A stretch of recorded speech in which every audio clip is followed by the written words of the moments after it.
Job's trial by fire began with a series of unimaginable losses. It was as if the very fabric of his life was being torn apart, thread by thread. His wealth, the foundation of his earthly comfort, vanished like dust in the wind. The riches he had accumulated over a lifetime were gone in an instant, leaving him in a state of utter disbelief. His livestock, a testament to his prosperity, perished, leaving him with nothing but emptiness. The fields that once teemed with life were now silent, a haunting reminder of his loss. His children, the source of his greatest joy, were taken from him in a single devastating blow. The laughter that once filled his home was replaced by an unbearable silence. The world as Job knew it crumbled around him, leaving him drowning in a sea of grief. Every corner of his existence was touched by sorrow, and the weight of his suffering was almost too much to bear. The suddenness and severity of these calamities were enough to break even the strongest of spirits. It was a relentless onslaught, a storm that showed no signs of abating.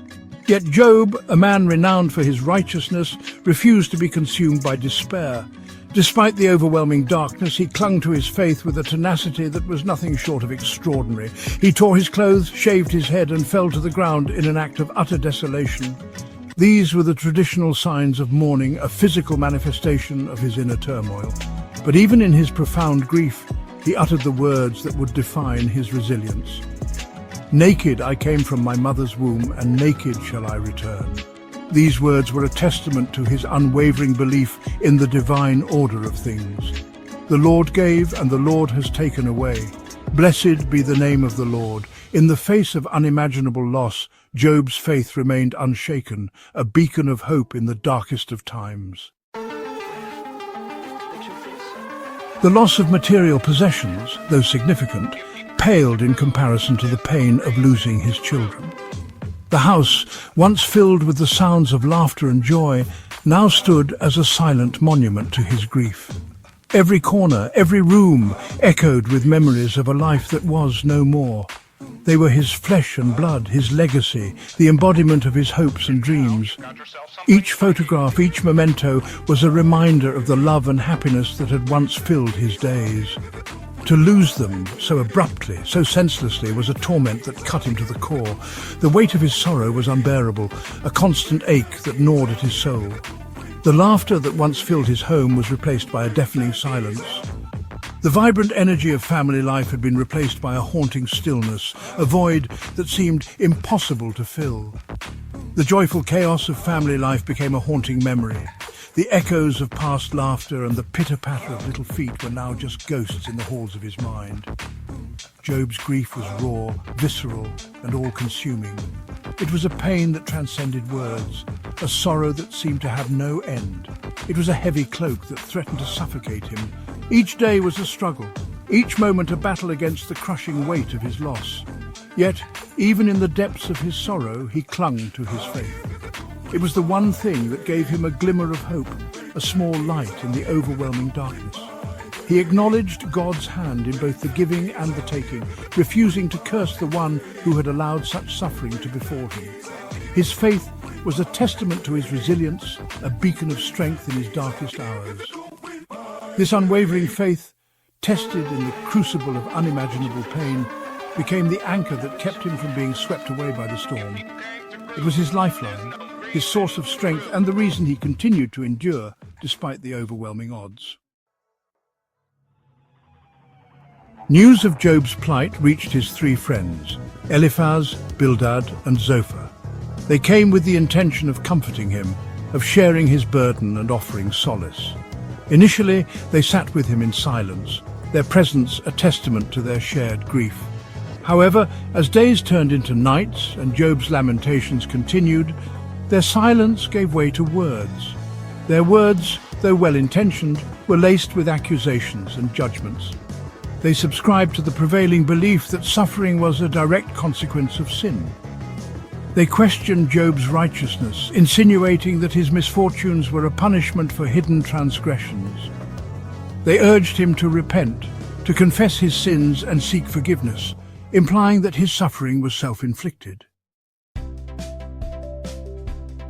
Their words, instead of offering comfort, added another layer of torment to Job's already unbearable suffering.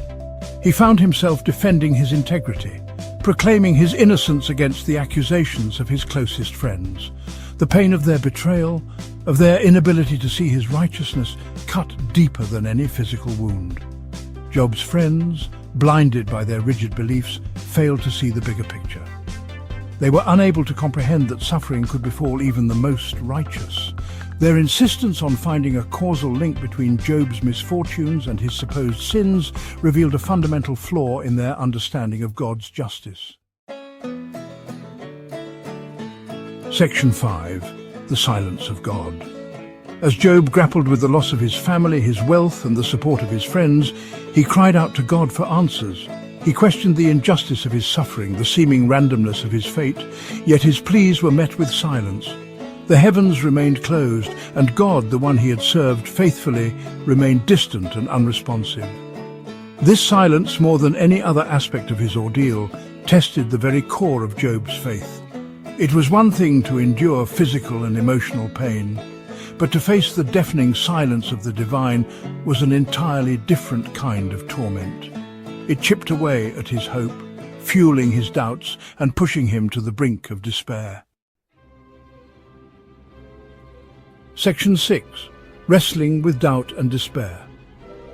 Job's faith, though shaken, did not completely crumble. Even as he questioned God's justice, he continued to cling to the belief that there was a higher purpose to his suffering. He wrestled with his doubts, engaged in fierce internal debates, yet never allowed himself to fully succumb to despair. This internal struggle, this refusal to surrender to the darkness, is perhaps the most inspiring aspect of Job's story. It highlights the complexities of faith, the messy reality of believing in something you cannot see or fully comprehend, especially when faced with unimaginable suffering. Section 7. A glimpse of the divine. Finally, after an unbearable period of silence, God responded to Job. Not with a direct answer to his questions, not with a justification for his suffering, but with a display of power and majesty that dwarfed human comprehension. God spoke from the whirlwind, challenging Job's limited understanding of the universe and its workings. God's response, though enigmatic, served to remind Job of the vastness of the universe and the limitations of human perspective.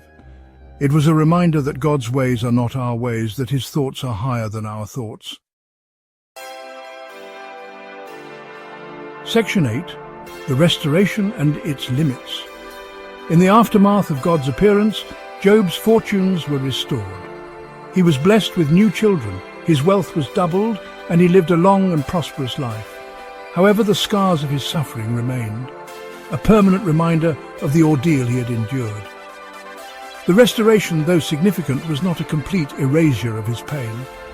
It did not bring back the children he had lost, or erase the memory of their faces. It was a testament to God's mercy and grace, but it also served as a reminder that some wounds, even with time and healing, leave permanent marks. Section 9. Enduring lessons from unfathomable pain. Job's story, though ancient, continues to resonate with readers today. It is a tale that transcends time, offering wisdom and insight into the human condition. The narrative of Job is not just a story, it is a mirror reflecting our own struggles and triumphs. It offers no easy answers to the question of suffering. Instead, it challenges us to confront the complexities of life head-on, without shying away from the harsh realities that we all must face at some point. It does not provide a formula for understanding why bad things happen to good people. There is no simple equation or straightforward explanation.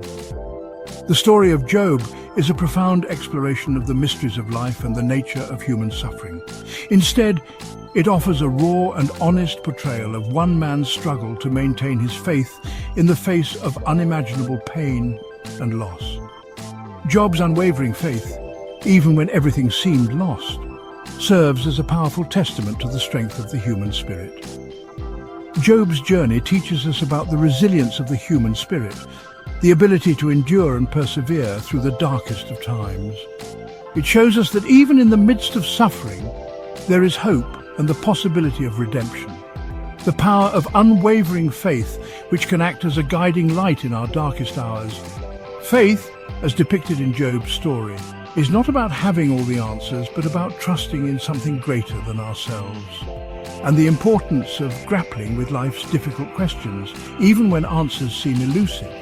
It encourages us to engage in deep reflection and to seek understanding, even when the path is not clear. It reminds us that suffering, though an inevitable part of the human experience, does not have to break us.